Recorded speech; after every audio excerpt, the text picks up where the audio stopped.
True Islam app کو پلے store سے ضرور ڈاؤن لوڈ کیجیے اور شیئر کیجیے۔ السلام علیکم ورحمۃ اللہ وبرکاتہ۔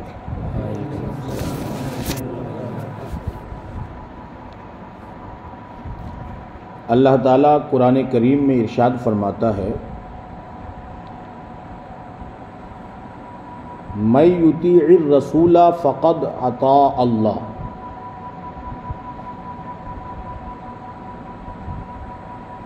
یعنی اس عقیدے میں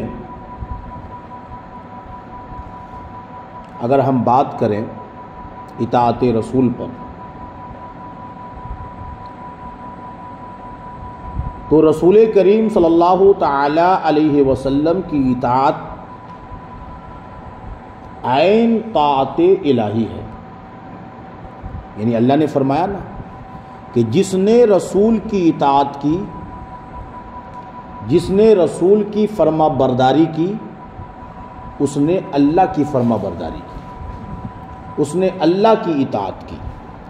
تو اس کا سیدھا سا مطلب یہ ہوا کہ رسول اللہ صلی اللہ علیہ وسلم کی اطاعت عین اطاعت الہی ہے، اور اللہ کی اطاعت طاعت الہی بے طاعت حضور صلی اللہ علیہ وسلم ناممکن ہے۔ اگر کوئی یہ دعویٰ کرے یا یہ سوچے کہ میں رسول اللہ صلی اللہ علیہ وسلم کو چھوڑ کر، آپ کی فرما برداری کو چھوڑ کر، ذات مصطفیٰ صلی اللہ علیہ وسلم کو چھوڑ کر میں اللہ کا فرما بردار بن جاؤں، تو یہ ممکن نہیں ہے۔ اللہ کی اطاعت کے لیے رسول اللہ کی اطاعت ضروری ہے۔ اس لیے کہا جا رہا ہے کہ طاعت الہی بے طاعت حضور ناممکن ہے۔ یہاں تک کہ آدمی، ہم انسان اگر فرض نماز میں ہوں، جیسے ہم فرض نماز پڑھتے ہیں، 5 وقت کی نماز پڑھتے ہیں، اب آپ غور کیجئے کہ رسول اللہ صلی اللہ علیہ وسلم کی اطاعت کی اہمیت کیا ہے، رسول کریم صلی اللہ علیہ وسلم کی فرما برداری کی اہمیت کیا ہے، ذرا اس پہ توجہ کیجئے۔ اگر کوئی آدمی فرض نماز میں ہے اور حضور صلی اللہ علیہ وسلم اسے یاد فرمائیں، تو فوراً جواب دے اور حاضر خدمت ہو جائے۔ اللہ نے ارشاد فرمایا نا قرآن کریم میں، یا ایھا الذین آمنوا استجیبوا للہ وللرسول اذا دعاکم۔ اس کا مطلب یہ ہوا کہ جب تمہیں اللہ اور اس کا رسول پکارے تو تم فوراً جواب دو۔ آج اگر ہم اور آپ نماز میں رہیں، ہمارے ماں باپ آ کر کے ہمیں پکارنا شروع کر دے، ہے کہ نہیں؟ ہمارے چاہنے والے کوئی آ کر کے ہمیں پکارنا شروع کر دے، تو ہمیں حکم کیا ہے؟ ہمیں حکم یہ ہے کہ ہم نماز چھوڑ نہیں سکتے، فرض نماز چھوڑ کر کے آپ نہیں جا سکتے۔ لیکن نبی کریم صلی اللہ علیہ وسلم کی ذات وہ ہے کہ اگر کوئی صحابی نماز پڑھ رہے ہوں، وہ بھی ہماری اور آپ کی مسجد کی طرح مسجد میں نہیں، بلکہ چاہے وہ مسجد حرام ہو، چاہے وہ مسجد نبوی ہو، چاہے وہ کوئی سی بھی مسجد ہو، اگر صحابی فرض نماز پڑھ رہے ہوں اور نبی کریم صلی اللہ علیہ وسلم انہیں پکارے، مثال کے طور پہ حضرت صدیق اکبر نماز پڑھ رہے ہوں، یا حضرت فاروق اعظم نماز پڑھ رہے ہوں، یا حضرت عثمان غنی نماز پڑھ رہے ہوں، یا حضرت مولا علی نماز پڑھ رہے ہوں، اور رسول کریم پکارے کہ اے صدیق اکبر ادھر آ جاؤ، اے فاروق اعظم ادھر آ جاؤ، اے عثمان غنی ادھر آ جاؤ، اے مولا علی ادھر آ جاؤ، تو ان صحابیوں پر ضروری تھا کہ وہ نماز چھوڑ کر میرے آقا کی بارگاہ میں آ جائے۔ اب آپ سمجھ سکتے ہیں کہ ہم میں اور نبی میں کتنا فرق ہے۔ آج لوگ بول دیتے ہیں نا کہ نبی تو ہماری طرح تھے، ہم بھی کھاتے ہیں وہ بھی کھاتے ہیں، ہم بھی پیتے ہیں وہ بھی پیتے تھے، ہم بھی چلتے ہیں وہ بھی چلتے تھے، ہاں ہم بھی سوتے ہیں وہ بھی سوتے تھے۔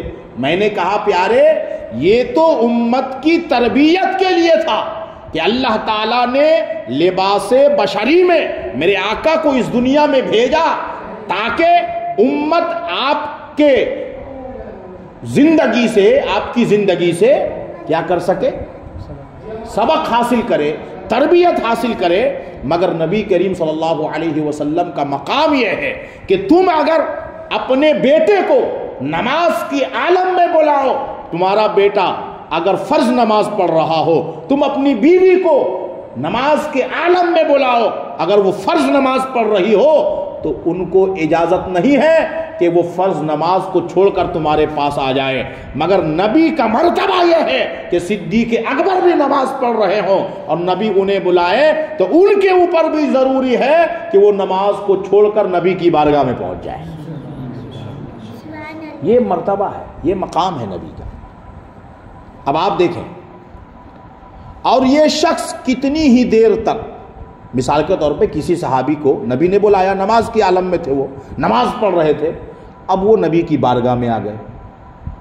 اب جب وہ نبی کی بارگاہ میں آ گئے، نبی سے گفتگو شروع کی، بات چیت شروع کی، کلام شروع ہوا۔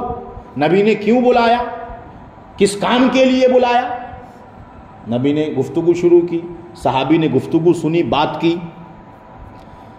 تب بھی آپ دیکھو کہ رسول کریم صلی اللہ تعالی علیہ وسلم کا مقام کیا ہے کہ ہم اگر نماز چھوڑ کر فرض نماز پڑھ رہے ہوں، مثال کے طور پہ عشاء کی فرض نماز ہم پڑھ رہے ہیں، ہم نے اپنے باپ کے بلانے پر ہم نے باپ سے صرف بات شروع کر دیا، یوں سمجھو کہ ہم موبائل لے کر کے بیٹھے ہیں اور موبائل کو رکھ کر کے ہم نے نماز شروع کر دیا، کسی کا فون آیا ہے کہ نہیں، اور ہم نے فون اٹھا کر کے بات شروع کر دی، تو آپ کی نماز رہے گی؟ نماز باطل ہو جائے گی، نماز ختم ہو جائے گی۔ مگر آپ دیکھو میرے آقا کی شان یہ ہے کہ اگر کوئی صحابی نماز میں ہو اور میرے آقا انہیں بلائے اور وہ نماز چھوڑ کر کے آ جائے اور نبی سے بات کرے، نبی کی بات سنے، نبی کسی کام میں بھیجے، وہ کام کر کے آئے، تب بھی وہ صحابی نماز ہی کی عالم میں ہے۔ یہ ہے نبی کا مقام، یہ ہے نبی کا مرتبہ کہ ہم سے اور آپ سے کوئی نماز کے عالم میں بات کرے تو ہماری نماز ختم ہو جاتی ہے۔ مگر نبی کا مقام یہ ہے کہ نبی کسی کو نماز کے عالم میں بلائے اور وہ نماز چھوڑ کر نبی کی بارگاہ میں چلا جائے اور بات کرے نبی سے، بات سنے نبی کی، کام کرے نبی کا، پھر بھی وہ نماز ہی کے عالم میں۔ یہ مقام ہے نبی کا۔ اب آپ اور سنیے، بدستور ایسا انسان نماز میں رہے گا جب نبی کریم صلی اللہ تعالی علیہ وسلم انہیں بلائے، اس سے نماز میں کوئی خلل نہیں پڑے گا۔ حضور صلی اللہ علیہ وسلم کی تعظیم، یہ تعظیم مصطفیٰ ہے نا، تعظیم مصطفیٰ ہے، یعنی نبی کی تعظیم ضروری ہے، نبی کی تعظیم عین ایمان ہے، نبی کی تعظیم امت پر فرض ہے۔ یہی وجہ ہے کہ اگر کوئی ہمیں نماز کی عالم میں بلائے تو ہم نہیں چھوڑ سکتے، کیوں کہ ایسے عالم میں ان کی تعظیم کرنا ہمارے اوپر ضروری نہیں ہے، مگر نبی کا مقام یہ ہے کہ نبی کی تعظیم ہر وقت ضروری ہے، اس لیے نماز چھوڑ کے جانا پڑے گا۔ تعظیم رسول کریم صلی اللہ علیہ وسلم یعنی اعتقاد عظمت جزء ایمان اور رکن ایمان ہے، اور فعل تعظیم بعد ایمان ہر فرض سے مقدم ہے۔ نہیں سمجھے؟ اب آپ اس کو یوں سمجھے کہ نبی کریم صلی اللہ علیہ وسلم کی تعظیم جو ہے نا، نبی کی تعظیم کرنا، نبی کی توقیر کرنا، نبی کی کیا کرنا؟ تعظیم کرنا یہ فرض نماز سے بھی افضل ہے. یعنی نماز سے، روزہ سے، حج سے، زکوٰۃ سے، ان سب سے بھی افضل، ان سب سے بھی ضروری نبی کی تعظیم ہے. ان سب سے بھی ضروری کیا ہے؟ نبی کی تعظیم ہے. یعنی یوں سمجھو ایمان کے بعد انسان کے اوپر جو سب سے پہلا جو قانون ضروری ہو جاتا ہے وہ ہے تعظیم مصطفیٰ. وہ تعظیم مصطفیٰ ہے. اب آپ دیکھیں اس کی اہمیت کا پتہ اس حدیث سے آپ لگا سکتے ہیں. بڑی مشہور حدیث پاک ہے، بہت جگہ آپ لوگوں نے سنا بھی ہوگا. میں صرف مختصر میں آپ کو بتاتا ہوں کہ غزوہ خیبر سے واپسی میں منزل صحبہ پر نبی کریم صلی اللہ علیہ وسلم نے نماز عصر پڑھ کر مولا علی رضی اللہ تعالی عنہ کے زانوئے مبارک پر اپنا سر مبارک رکھ کر آرام فرمانے لگے. آپ نے سنا ہوگا خیبر کا جو جنگ ہوا ہے، خیبر جو ہے فتح کرنے کے بعد جب رسول کریم صلی اللہ علیہ وسلم آ رہے تھے تو ایک مقام ہے، ایک جگہ ہے جس کا نام مقام صحبہ ہے. کیا ہے؟ مقام صحبہ. وہاں پر رسول کریم صلی اللہ علیہ وسلم آرام کرنے کے لیے عصر کی نماز کا وقت تھا. غالباً ہی نہیں یقیناً عصر کی نماز کا وقت تھا. عصر کی نماز کا وقت تھا. رسول کریم نے نماز پڑھ لیا تھا، لیکن حضرت علی رضی اللہ تعالی عنہ نے کسی وجہ سے، کسی سبب سے اس وقت رسول کریم کے ساتھ نماز نہیں پڑھ پائے تھے. اب آپ دیکھیں اللہ اللہ، رسول کریم نے حضرت مولا علی رضی اللہ تعالی عنہ کے زانوئے مبارک پر اپنا سر مبارک رکھ کر آرام کرنے لگے. رسول کریم صلی اللہ تعالی وسلم آرام فرمانے لگے. مولا علی نے نماز عصر نہیں پڑھی تھی، آنکھ سے دیکھ رہے تھے کہ وقت جا رہا ہے. اب ہمارے اور آپ کی طرح تو وہ نمازی تھے نہیں کہ چلو بھائی ظہر بھی چلی گئی کوئی ٹینشن نہیں ہے، عصر بھی چلی گئی کوئی ٹینشن نہیں ہے، مغرب بھی ختم ہو گئی کوئی ٹینشن نہیں ہے، عشاء بھی قضا ہو جائے کوئی پریشانی نہیں ہے. ایک ایک ہفتہ، ایک ایک مہینہ، کئی سال ہم لوگ نماز نہیں پڑھتے ہیں، لیکن ہمیں کوئی ٹینشن نہیں ہے. مگر مولا علی جن کو جنت کی بشارت ملی ہوئی تھی، ایک وقت کی نماز وہ چھوڑتے نہیں تھے. ان کو پتا تھا کہ اگر میں کچھ دیر اور یہاں پر ٹھہرا رہا تو میری نماز ظہر عصر کی کیا ہو جائے گی؟ قضا ہو جائے گی. اس لیے وہ بار بار آسمان کی طرف سورج کو دیکھے جا رہے تھے، سورج کو دیکھے جا رہے تھے، اس امید کے ساتھ کہ سورج ڈوبنے سے پہلے میرے آقا کی آنکھ کھل جائے گی تو میں نماز پڑھ لوں گا. ایک وقت کی نماز وہ قضا نہیں کرنا چاہتے تھے. یہاں سے ہمیں سبق ملتا ہے کہ جب اتنے بڑے بڑے جنتی صحابی نماز کے چھوٹنے کی وجہ سے پریشان ہوتے تھے تو ہم لوگ تو گنہگار ہیں، بدکار ہیں، نہ جانے ہمارے پاس کتنے گناہوں کا انبار ہے ہمارے نامہ اعمال میں. ہمیں کتنا ڈرنا چاہیے نماز چھوڑنے سے، ہمیں کتنا ڈرنا چاہیے. اب آپ دیکھیں مولا علی بار بار کیا کر رہے ہیں؟ آنکھ سے دیکھے جا رہے تھے، وقت جا رہا ہے، مگر اس خیال سے کہ زانو پر، یعنی میرے زانو پر سرکار کا کیا ہے؟ سر مبارک ہے، تو شاید آپ کے نیند میں کوئی خلل پیدا ہو جائے اگر میں اٹھاؤں گا.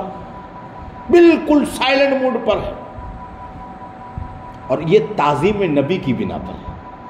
نبی کی تعظیم میں ہلتے نہیں ہیں، نبی کی تعظیم میں نبی کو اٹھا نہیں رہے ہیں، نبی کی تعظیم میں وہاں پر آپ کوئی ایسی حرکت نہیں کر رہے ہیں کہ نبی کی نیند میں خلل پیدا ہو جائے. یہ تعظیم مصطفیٰ ہے، کہ علی کو ہلنے نہیں دے رہا ہے. یہ تعظیم مصطفیٰ ہے کہ علی تعظیم مصطفیٰ پہ نماز بھی پڑھنے کے لیے کھڑے نہیں ہو رہے ہیں. اب آپ دیکھو کیا ہوتا ہے. مولا علی سوچتے ہیں کہ کہیں خلل پیدا نہ ہو جائے, زانو نہ ہٹایا, یہاں تک کہ آفتاب غروب ہو گیا, سورج ڈوب گیا. سورج ڈوب گیا. جب سورج ڈوب گیا تو کیا ہوا؟ پھر میرے آقا کریم صلی اللہ علیہ وسلم کی آنکھ کھلی. میرے آقا کی آنکھ کھلی. گویا کہ اللہ تبارک و تعالی نے میرے آقا کریم صلی اللہ علیہ وسلم کو وہاں پر سورج ڈوبنے تک آرام کرنے دیا تاکہ میرے نبی کے ذریعے سے آج اس معجزہ کا ظہور ہو جائے, تاکہ دنیا والے کو پتا چل جائے کہ وہ سورج جو میرے حکم سے ڈوبتا ہے, میں اپنے نبی سے اتنی محبت کرتا ہوں کہ میرا نبی اگر ڈوبا ہوا سورج کو پلٹنے کہے تو میں اس کا خدا اپنے حبیب کی محبت میں ڈوبا ہوا سورج کو پلٹا سکتا ہوں. آپ یہ دیکھیں, پلٹا سکتا ہوں. اور ہوا بھی یہی. آفتاب ڈوب گیا. اللہ اللہ. رسول کریم کی آنکھیں کھلی. مولا علی نے روتے ہوئے عرض کیا, یا رسول اللہ صلی اللہ علیہ وسلم, فدا کا امی و ابی. یا رسول اللہ, میرے ماں باپ آپ پر قربان, میری نماز کا حال یہ ہے کہ میں نے نماز نہیں پڑھا, عصر کی نماز میری قضا ہو گئی. حضور صلی اللہ علیہ وسلم نے حکم دیا. کس کو حکم دیا؟ اے سورج پلٹ آ. بھائی سورج تو ڈوب گیا ہے. رسول کریم حکم کس کو دے رہے ہیں؟ سورج ڈوب گیا ہے. کہاں ڈوبا ہے؟ مدینے میں ڈوبا ہے, مکہ میں ڈوبا ہے, مقام صحابہ میں ڈوبا ہے. کہاں ڈوبا ہے پتہ نہیں. سورج کہاں ڈوبا ہے پتہ نہیں ہے. آج لوگ بولتے ہیں کہ رسول کریم صلی اللہ تعالی علیہ وسلم سنتے نہیں ہیں, جبکہ ہمارا عقیدہ ہے کہ ہم یہاں سے پکارے وہاں وہ سنے. مصطفیٰ کی سماعت پہ لاکھوں سلام. اب سورج ڈوب گیا ہے. سورج انسان ہے؟ سورج ولی ہے؟ سورج نبی ہے؟ نہیں نا. مگر مقام صحابہ میں میرے آقا ڈوبے ہوئے سورج کو پکارتے ہیں اور کہتے ہیں اے سورج پلٹ آ. تو ڈوبا ہوا سورج اتنی دور سے سن بھی لیتا ہے اور پلٹ بھی آتا ہے. پتا چلا کہ جب سورج کے سننے کا عالم یہ ہے تو نبی کے سننے کا عالم کیا ہوگا؟ نبی کے سننے کا عالم کیا ہوگا بھائی؟ آپ اندازہ لگائیں. یہ رسول کریم صلی اللہ علیہ وسلم. اب آپ دیکھیں, سورج کو حکم ملا, سورج پلٹ آیا. مولا علی نے نماز ادا کی. پھر سورج ڈوب گیا.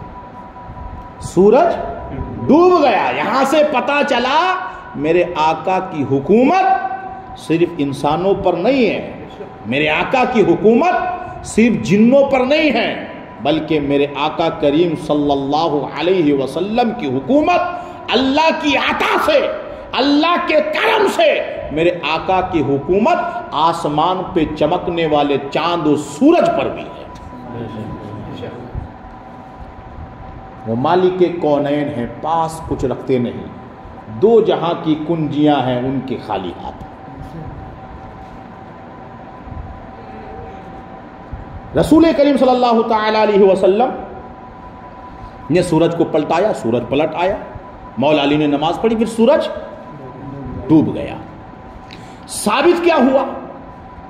ثابت ہوا کہ افضل العبادات نماز, اور وہ بھی صلاۃ وسطیٰ, عصر کی نماز. 5 نماز ہے اور 5 نماز میں صلاۃ وسطیٰ بیچ والی نماز کون سی ہے؟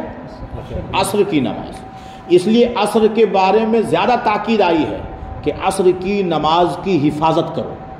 ویسے تو سارے نماز کی حفاظت کرنا ہے, مگر صلاۃ وسطیٰ عصر کے نماز کی حفاظت کرنے کے بارے میں تاکید آئی ہے.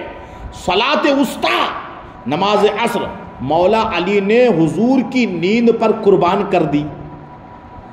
افضل العبادات، بھائی تمام عبادتوں میں سب سے افضل عبادت کیا ہے؟ نماز. افضل العبادات میں سے وہ بھی سب سے افضل نماز، 5 نمازوں میں سے عصر کی نماز مولا علی نے نبی کی تعظیم میں کیا کر دیا؟ قربان کر دیا. عبادتیں بھی ہمیں حضور صلی اللہ تعالی علیہ وسلم کے صدقے میں ملی. کس کے صدقے میں ملی ہے؟ نماز. نبی کے صدقے میں تو نماز ملی ہے. اگر نبی معراج میں نہیں جاتے تو نماز ملتی؟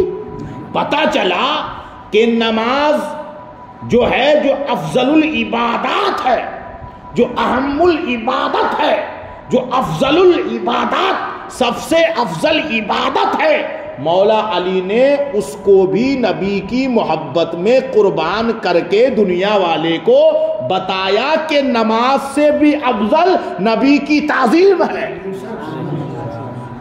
نماز سے افضل کیا ہے؟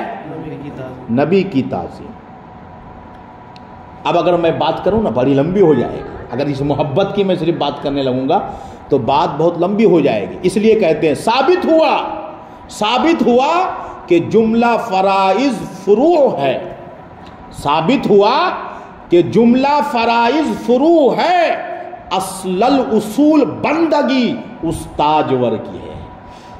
اصل بندگی کیا ہے؟ نماز، روزہ، حج اور زکوٰۃ بندگی ہے. ماں باپ کی خدمت کرنا بندگی ہے. دوست و احباب کی مدد کرنا بندگی ہے. اچھا نیکی کا کوئی بھی کام کرنا بندگی ہے. مگر تمام بندگیوں میں جو سب سے بڑی بندگی ہے، جو اصل بندگی ہے، اس بندگی کا نام روزہ نہیں ہے، اس بندگی کا نام زکوٰۃ نہیں ہے، اس بندگی کا نام حج نہیں ہے، اس بندگی کا نام ماں باپ کی خدمت نہیں ہے. جو اصل بندگی ہے وہ میرے آقا کی تعظیم ہے، وہ میرے آقا کی اطاعت ہے، وہ میرے آقا کریم صلی اللہ علیہ وسلم کی. اب آپ دیکھیں، آپ کہیں گے بہت سارے لوگ سوچتے ہیں کہ جب صحابہ کے درمیان رسول کریم تھے تب تک تو ان کی تعظیم ویسے کرنی پڑے گی. لیکن ایسا نہیں ہے، بلکہ عقیدہ سنو اور اس پہ کاربند رہو. اپنے بچوں کو وصیت کرو، اپنے دوست و احباب کو یہ ساری باتیں بتاؤ. حضور صلی اللہ علیہ وسلم کی تعظیم و توقیر جس طرح اس وقت تھی کہ حضور صلی اللہ علیہ وسلم اس عالم میں ظاہری نگاہوں کے سامنے تشریف فرما تھے، جس طرح رسول کریم کی تعظیم اس وقت تھی جب آپ ظاہری حیات سے صحابہ کرام کے درمیان تھے، صحابہ کرام کے درمیان اٹھتے تھے، صحابہ کرام کے درمیان بیٹھتے تھے، صحابہ کرام کے درمیان چلتے تھے. تو جس طرح میرے آقا کریم صلی اللہ علیہ وسلم کی تعظیم اس وقت فرض تھی، اسی طرح آج بھی میرے آقا کی تعظیم ہم سب پہ فرض ہے، ویسے ہی فرض ہے. جب حضور صلی اللہ تعالی علیہ وسلم کا ذکر آئے اس لیے کہا گیا، کیوں ہمارے اوپر تعظیم فرض ہے رسول کریم کی، اس لیے کہا جاتا ہے کہ جب بھی نبی کریم صلی اللہ تعالی علیہ وسلم کا نام آئے، جب بھی سنو، مثال کے طور پہ آپ سے کوئی بیان کے ذریعے سے جو ہے مخاطب ہو رہا ہے، تقریر سنا رہا ہے، اور وہاں پہ ہمارے آقا نبی کریم صلی اللہ علیہ وسلم کا نام لیتا ہے، یعنی محمد ابن عبداللہ، مثال کے طور پہ آپ کو سمجھا رہا ہوں، جیسے ہی ہمارے آقا کا نام آئے تمام سننے والوں کے اوپر ضروری ہو جاتا ہے کہ وہ میرے آقا کریم صلی اللہ علیہ وسلم پر درود پاک پڑھیں. کیوں بھائی؟ اس لیے کہ رسول کریم کی تعظیم ضروری ہے، رسول کریم کی تعظیم فرض اعظم ہے. اس لیے جب بھی نبی کریم صلی اللہ علیہ وسلم کا نام سنو تو درود شریف ضرور پڑھو، درود شریف ضرور پڑھو. اب کوئی سا بھی آپ درود پڑھ سکتے ہیں، چھوٹا درود پڑھیے، بڑا درود پڑھیے، ہاں کوئی سا بھی درود، جیسے صلی اللہ تعالی علیہ وسلم. ہم لوگ بھی جب کچھ بتاتے ہیں اور نبی کریم صلی اللہ علیہ وسلم کا نام لیتے تو یہی درود پڑھتے رہتے ہیں نا، تو پتہ چلا سب سے چھوٹا درود یہی ہے. تو اس کو آپ ورد زبان بنا لیں، اور جب بھی رسول کریم صلی اللہ علیہ وسلم کا نام سنیں تو نہایت خشوع و خضوع کے ساتھ، انکساری کے ساتھ اور بالکل ادب کے ساتھ بارگاہ نبی کریم صلی اللہ علیہ وسلم پہ درود پڑھیں، بالکل انکساری کے ساتھ. اس طرح یہ عقیدہ رکھ کر کہ میرا درود پڑھنا میرے آقا کریم صلی اللہ علیہ وسلم گنبد خضرا کے نیچے سے ملاحظہ فرما رہے ہیں، یہ اعتقاد ہونا چاہیے ہمارا، یہ عقیدہ ہونا چاہیے ہمارا، اور ادھر ادھر کی باتوں کو سننے کی کوئی ضرورت نہیں ہے. اب ایک بات کہہ کے گزر جاؤں، ختم کر دیتا ہوں، بس چھوٹی سی بات. آج دنیا میں جتنے بھی لوگ ہیں، ہم بھی، آپ بھی، بہت سارے لوگ کہتے ہیں کہ ہم عاشق رسول ہیں، ہم نبی کریم سے محبت کرنے والے ہیں، ہم نبی کریم صلی اللہ تعالی علیہ وسلم پر اپنی جان چھڑکنے والے ہیں، رسول کریم کے نام پہ مر مٹنے والے ہیں. تو ہمیں اور آپ کو کیسے پتہ چلے گا کہ ہمارے دل میں رسول کریم صلی اللہ علیہ وسلم کی محبت ہے؟ یہ تو ہم اپنے آپ سے پتہ کر سکتے ہیں کہ میں نبی سے محبت کرتا ہوں کہ نہیں کرتا ہوں، یہ ہم پتہ کر سکتے ہیں، آپ اپنا پتہ کر سکتے ہیں، لیکن میرے بارے میں آپ پتہ نہیں کر سکتے اور آپ کے بارے میں میں پتہ نہیں کر سکتا. لیکن کچھ چیزیں ایسی ہوتی ہیں جس کے اظہار سے، جس کے کرنے سے، جس کے دیکھنے سے پتہ چل جاتا ہے کہ یہ بندہ نبی کا دیوانہ ہے، نبی کا چاہنے والا ہے. تو علامت کیا ہے؟ نبی کریم صلی اللہ تعالی علیہ وسلم سے محبت کی علامت کیا ہے؟ اب آپ سوچو، یہیں سے میں آپ کو بات کہہ کے ختم کر دیتا ہوں. آپ کو ایک نسخہ دے رہا ہوں، پتہ چلے گا اسی سے کہ کون رسول کریم صلی اللہ علیہ وسلم کو چاہنے والا ہے، کون نبی کریم سے محبت کرنے والا ہے. اور آپ کو بتا چکا ہوں نبی سے محبت کرنا عین ایمان ہے. کیوں کہ جب تک ہمارے دل میں نبی کی محبت نہیں آئے گی، اور نبی کی محبت کیسے؟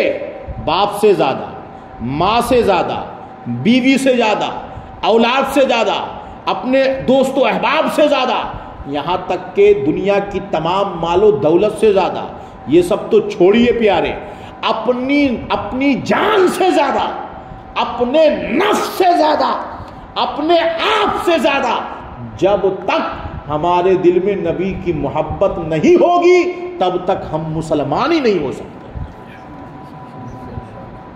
لا یؤمن احدکم حتی اکون احب الی من والدہ وولدہ والناس اجمعین. یہ رسول کریم کی حدیث پاک. اب آپ دیکھیے، تو رسول کریم سے ہم محبت کرتے ہیں کہ نہیں کرتے ہیں؟ کوئی کرتا ہے کہ نہیں کرتا؟ اس کی علامت کیا ہے؟ اس کی پہچان کیا ہے؟ اس کی شناخت کیا ہے؟ کیسے پہچانیں گے آپ؟ کیسے شناخت کریں گے آپ؟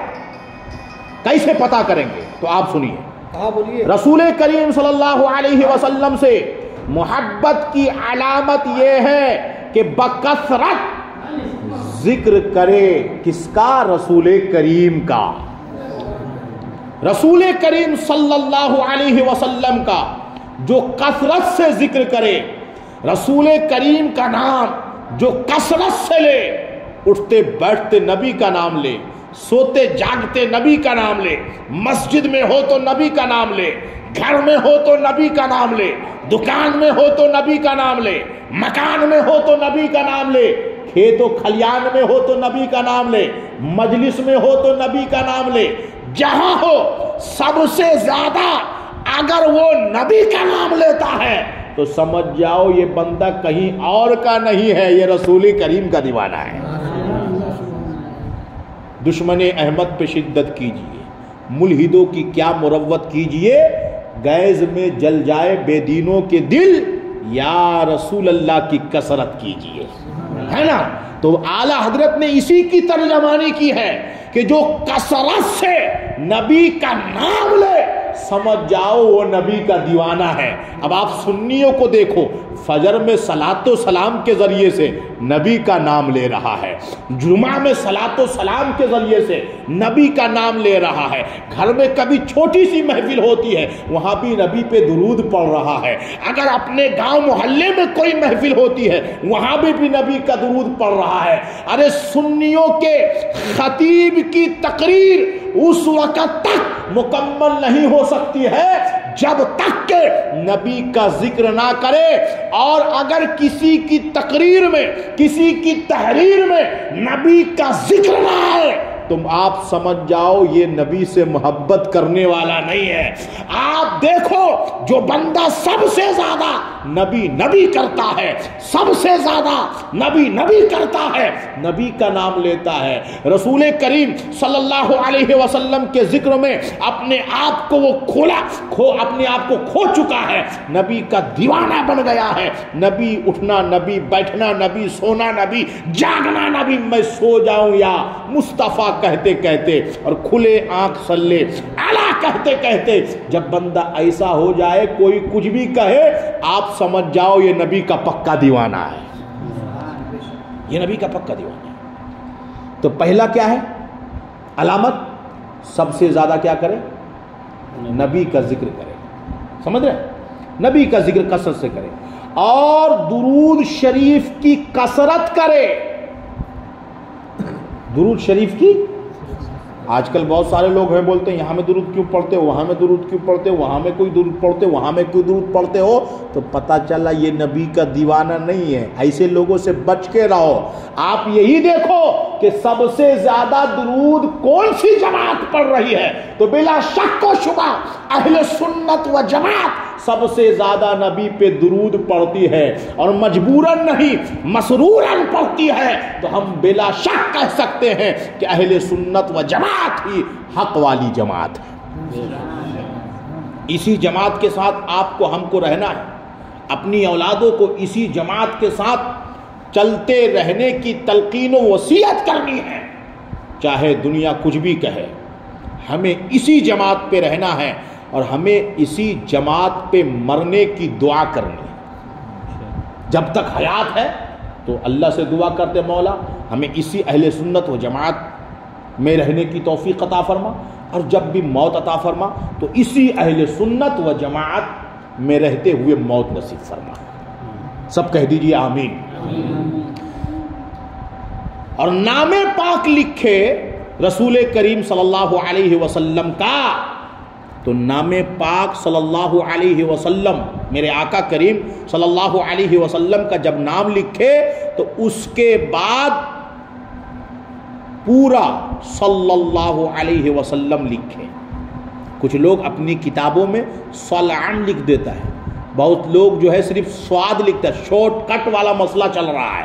تو جو شارٹ کٹ والا مسئلہ چلا رہے ہیں ان کے دل میں نبی کی محبت نہیں ہے، کیونکہ اگر دل میں نبی کی محبت ہوتی تو رسول کریم پہ پورا درود لکھتا، اور جب بھی نبی پہ درود بھی پڑھا جائے گا تو پورا درود پڑھا جائے گا۔ تو درود پڑھو تو پورا پڑھو اور مسرور ہو کر کے پڑھو، دل سے پڑھو، جب لکھو تب بھی نبی پہ مسرور ہو کر کے درود لکھو اور دل سے لکھو۔ یہ کیا ہے؟ علامت ہے۔ اب آپ دیکھیے دوسری نمبر علامت، یہ تو نبی کی ذات سے علامت میں نے آپ کو بتایا، رسول کریم صلی اللہ علیہ وسلم کی ذات کے متعلق یہ علامت تھی کہ آپ پہچانیں گے کہ یہ کیا ہے؟ نبی کا دیوانہ ہے، نبی کا مستانہ۔ نمبر 2، اور محبت کی یہ بھی علامت ہے۔ کس سے محبت کی؟ رسول کریم سے محبت کی یہ بھی علامت ہے کہ رسول کریم کی آل سے، یعنی نبی کی اولاد سے، نبی کی آل سے، وعلا آلہ پڑھتے ہیں نا درود ابراہیم میں، ہم اور آپ درود پڑھتے کہ نہیں؟ وعلا آلہ، ہاں، تو نبی کی آل سے، نبی کی اولاد سے یعنی اگر سمجھانے کے طور پہ آپ کو بتائیں تو سادات کرام سے یعنی سیدوں سے محبت کرنا تو علامت عشق نبی یہ بھی ہے کہ نبی کریم کی آل اور آپ کے اصحاب، صرف آل نہیں، نبی کی صرف اولاد نہیں، بلکہ نبی کریم صلی اللہ تعالی علیہ وسلم کے تمام آل سے، نبی کے تمام اصحاب سے یعنی تمام صحابیوں سے، صرف مولا علی سے نہیں، صدیق اکبر سے بھی، فاروق اعظم سے بھی، عثمان غنی سے بھی، سلمان فارسی سے بھی، بلال حبشی سے بھی، اور اگر کہا جائے تو بے شک میں کہنا چاہتا ہوں کہ حضرت سفیان سے بھی، حضرت معاویہ سے بھی، اور حضرت ہندہ سے بھی۔ المختصر یہ ہے پیارے کہ رسول کریم کے جتنے بھی صحابی ہیں اور جتنی بھی صحابیات ہیں، سب سے محبت کرنا یہ رسول کریم کے عاشق ہونے کی علامت ہے۔ اگر کوئی نبی کی کسی آل سے محبت نہیں کرتا یا نبی کے کسی صحابی سے محبت نہیں کرتا تو سمجھ جاؤ نبی کا دیوانہ نہیں ہے، وہ نبی کا مستانہ نہیں ہے۔ تو اب آپ دیکھیں تیسرا نمبر کیا ہے کہ آپ کو میں بتاؤں کہ رسول کریم صلی اللہ تعالی علیہ وسلم کی تمام آل سے اور تمام اصحاب سے محبت کرنا۔ ٹائم ہو گیا ہے، میں دیکھ رہا ہوں، انشاءاللہ پھر کبھی موقع ملے گا تو آگے بات کروں گا۔ آج کے لیے اتنا کافی ہے۔ اللہ تعالی ہم سب کو نبی کی محبت میں جلائے، نبی کی محبت میں اٹھائے۔ وآخر دعوانا الحمدللہ رب العالمین۔ السلام علیکم ورحمۃ اللہ وبرکاتہ۔